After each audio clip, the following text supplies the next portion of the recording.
اللہ تعالیٰ یہ خواب کیوں دکھاتا ہے بندوں کو؟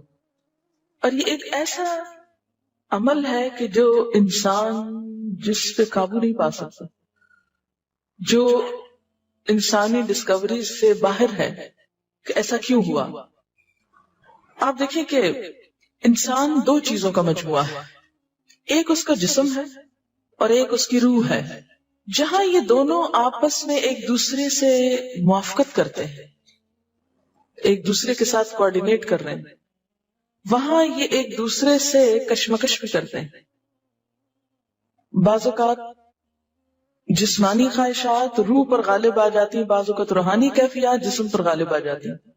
عام طور پر دن میں جب ہم دنیا کے کام کر رہے ہوتے ہیں تو ہمارا جسم ایکٹیو ہوتا ہے، اور اس کا نتیجہ کیا ہوتا ہے کہ روح کی جو کار فرمائیاں وہ ذرا لو ہو جاتی ہیں۔ رات کو جب ہم سوتے ہیں اور جسم ہمارا بالکل بے حس ہو جاتا ہے تو پھر روح جو ہے وہ ابھر کر آتی ہے، اس کی کار فرمائی بڑھتی ہے، وہ زیادہ ایکٹیو ہو جاتی ہے۔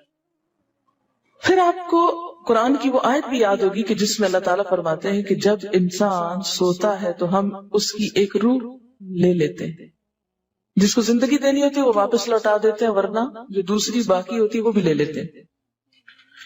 اب یہ جو روح نکلتی ہے نا ایک ہمارے جسم سے، تو یوں لگتا ہے کہ جیسے وہ مختلف جگہوں پہ وانڈر کرتی، یعنی گھومتی پھرتی، اور بعض اوقات دور دراز پہنچ کے مثلا کسی مردے سے جا ملاقات کرتی، کیونکہ روح تو ایک لطیف چیز ہے نا۔ جب ماں کے پیٹ میں بچے کے اندر آتی ہے تو کوئی پتہ نہیں چلتا، جب نکل جاتی ہے تو کوئی پتہ نہیں چلتا۔ اسی طرح روح دیواروں کے پار بھی چلی جاتی ہے۔ قرآن پاک میں آتا ہے نا کہ اینما تکونوا یدرککم الموت ولو کنتم فی بروج مشیدہ، یعنی اگر بالکل ساؤنڈ پروف اور ہوا پروف جگہ پر بھی کوئی چیز رکھ دی جائے تو کیا ہوگا؟ روح وہاں سے بھی نکل جائے گی۔ یعنی روح کے لیے یہ مادی چیزیں رکاوٹ نہیں ہے۔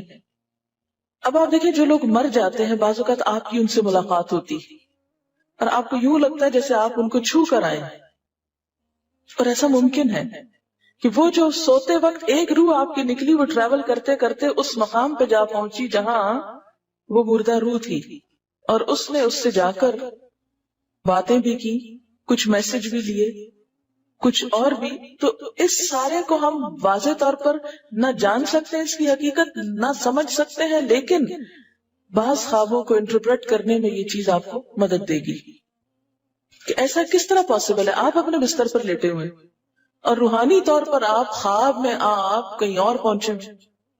بعض اوقات آپ دیکھتے ہیں کہ میت آپ کو کوئی چیز دے رہی ہے، میت رو رہی ہے، میت خوش ہے، آپ اس کو دیکھتے ہیں وہ بڑے باغ میں بیٹھی ہوئی ہے۔ یہ آپ نے کہاں سے دیکھ لیا؟ آپ تو بستر پہ لیٹے ہوئے تھے۔ تو وہ جو ایک شعور سوتے وقت نکل جاتا ہے، جسم سے الگ ہو جاتا ہے، وہ ٹریول کر رہا ہوتا ہے ایک طرح سے، اور وہ ایسی جگہوں پر اللہ کے اذن سے ہی پہنچ جاتا ہے اور اس کو وہاں کی معلومات مل جاتی ہیں۔ اچھا آپ کو یاد ہوگا وہ قصہ جو شہیدوں کا واقعہ میں نے آپ کو سنایا تھا، عراق میں جو صحابہ کرام کی قبروں میں سے ان کو نکال کر دوسری جگہ پر دفن کیا گیا۔ آپ نے دیکھا کہ مستقل کنٹینیوسلی 3 دن خواب آیا ایک شخص، جب اس نے اگنور کیا تو بادشاہ وقت کو خواب آیا، مفتی اعظم کو خواب آیا، اور مسلسل خواب میں وہ اپنا میسج کنوے کر رہے ہیں کہ ہمیں وہاں سے نکالو، ہماری قبروں میں پانی آ گیا۔ اور یہ بالکل سچا واقعہ ہوا، دنیا نے جس کا مشاہدہ بھی کیا۔ تو پھر آپ اس کو کیسے انٹرپریٹ کریں گے؟ وہ شہداء کہاں ملے تھے؟ تو بات یہ ہے کہ جیسے ہماری روح ٹریول کرتی ہے، کہیں ایسی جگہ جا پہنچتی ہے تو ہو سکتا ہے کہ وہ اس مقام تک جا پہنچی ہو۔ یہ شہیدوں کی روح تو آزاد ہوتی ہے، ان کو اجازت مل گئی ہو کہ وہ ان لوگوں کی روح سے جا ملے، کیونکہ سجین قید خانے میں تو ہوتی ہے نا وہ روح جس کو مجرم روح جو ہوتی، لیکن جو مومن کی روح ہے، خاص طور پہ شہداء کی روح ہے، تو جنت میں کیا کر رہی ہوتی؟ گھوم پھر رہی ہوتی، کھا پی رہی ہوتی۔ تو یہ بالکل ایک سچ ہے اور حقیقت ہے کہ بسا اوقات انسان خواب میں ایسے لوگوں سے ملاقات کر کے ان کے حالات کو جان لیتا ہے کہ ان پہ کیا گزر رہی، مثلاً ان کو عذاب ہو رہا ہے۔ یہ عام بات ہے نا کہ میت کو جس حال میں دیکھو اسی حال میں ہوتی، یعنی اگر خواب میں دیکھیں کہ کسی نے اپنے والدین کو دیکھا کہ وہ بہت رو رہے ہیں فوت ہونے کے بعد، تو کیا کرنا چاہیے؟ ان کی طرف سے صدقہ دعا کرنی چاہیے۔ یہ بھی اللہ کی ایک رحمت ہوتی ہے کہ ان کو موقع دے دیا جاتا ہے کہ وہ اپنا میسج کنوے کر دیں ایک طرح سے۔ وہ اس کے دل کی بات نہیں ہوتی، الا یہ کہ آپ کسی انسان کے بارے میں بہت برا گمان رکھتے ہیں اور آپ اسے دیکھتے ہیں کہ وہ رو رہا ہے یا کچھ، لیکن کئی اور لوگ دیکھتے ہیں کہ وہ ہنس رہا ہے، کھیل رہا ہے، تو اس کا مطلب یہ ہے کہ پھر آپ ان دو کو کنٹراڈکشن کیسے دور کریں گے؟ تو پھر آپ یہ دیکھیں گے کہ جس نے خواب دیکھا ہے اس کا اپنا نظریہ اس شخص کے بارے میں کیا تھا، کیونکہ اس کی اپنی بدگمانی تو نہیں اندر چھپی ہوئی تھی کہ جو سوتے وقت اوپر ابھر آئی اور اس نے وہ روپ اس طرح کا دکھا دیا، پھر وہ حدیث نفس میں آ جائے گی، دل کی بات میں وہ چیز آ جائے گی. ٹھیک.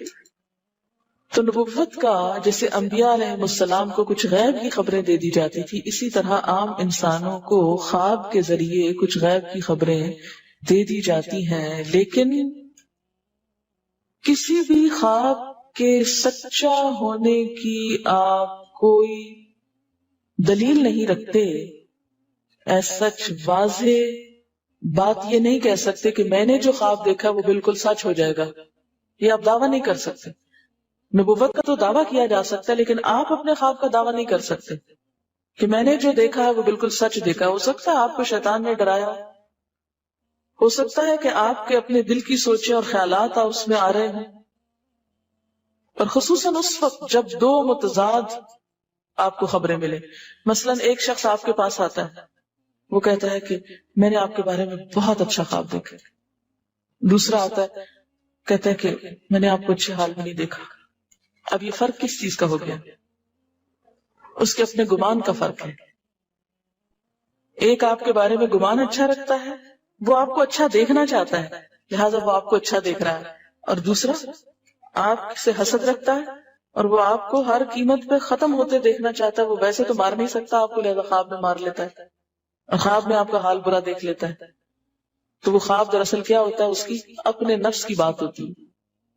اسی طرح بعض لوگ جو جھوٹ سے بچتے ہیں، دھوکے سے بچتے ہیں، جن کے اندر منافقت نہیں ہوتی، جن کے دل بالکل صاف ہوتے ہیں، ان کو بھی بعض اوقات ایسے خواب آتے ہیں کہ جو بالکل واضح حقیقت ایک طرح سے نظر آ جاتی ہے. لیکن کوئی شخص یہ خود سے دعویٰ نہیں کر سکتا کہ جو میں نے دیکھا ہے وہ میرے دل کی بات نہیں اور وہ بالکل بڑی سچائی ہے، جب تک کہ وہ چیز عملاً سامنے نہ آ جائے. آپ صلی اللہ علیہ وسلم نے فرمایا اچھا خواب اللہ کی طرف سے ہے اور برا شیطان کی طرف سے. یعنی اگر آپ کسی کو برا دیکھ رہے ہیں یا کسی کی برائی دیکھ رہے ہیں تو وہ دراصل کیا ہے؟ شیطان ہے آپ کے اندر، جو آپ کو اس شخص کے خلاف یا کسی خاص واقعے کے خلاف بھڑکا رہا ہے، اور آپ اپنی تسلی کر لیتے ہیں خواب کے ذریعے. فرمایا بس جب کوئی شخص پسندیدہ خواب دیکھے تو اسے صرف اس شخص سے بیان کرے جس سے محبت اور اعتقاد ہے. یہ میرا مشورہ نہیں، نبی صلی اللہ علیہ وسلم کا ہے آپ سب کے لیے. بخاری اور مسلم کی روایت ہے کہ جب کوئی اچھا خواب آپ دیکھیں تو کیا کریں؟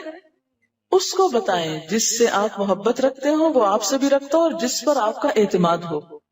جیسے حضرت یعقوب علیہ السلام نے کیا کہا تھا بیٹے کو کہ مجھے تو بتا دیا، بھائیوں کو نہیں بتانا. اور جب مکروہ خواب دیکھیں تو حق تعالیٰ سے اس خواب کے شر اور شیطان کے فتنے سے پناہ مانگے. جب برا خواب دیکھیں تو اس خواب کے شر اور شیطان کے فتنے سے پناہ مانگے کہ شیطان بہکانے لگا انسان کو. اچھا آپ دیکھیں کہ بعض اوقات یہ ہوتا ہے کہ جسے ہمارا کسی سے اختلاف ہوا ہے، عقیدے میں، گھر کے جھگڑے میں، کسی ذاتی اس میں، تو ہم کمزور ہوتے ہیں، مجبور ہوتے ہیں، اس کو کچھ کہہ نہیں سکتے. تو پھر ہم بعض اوقات اپنی تسکین کیسے کرتے ہیں؟ خوابوں میں کرتے ہیں.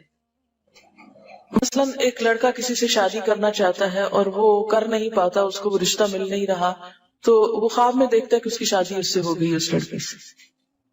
تو بعض خوابوں کی نوعیت بس صرف اتنی ہوتی، اس سے زیادہ اس کی حقیقت نہیں ہوتی. اچھا بعض اوقات جیسے کسی سے ضد ہے، عداوت ہے، دشمنی ہے آپ کی، اب آپ اس کو خواب میں برا دیکھ رہے ہیں، اس کی برائی دیکھ رہے ہیں، تو یہ دراصل کیا ہے؟ شیطان کا شر ہے جو آپ پہ غالب آ گیا ہے. آپ اس کی برائی چاہتے ہیں، ویسے کچھ کر نہیں پاتے، مجبور ہیں آپ، تو آپ خواب کے ذریعے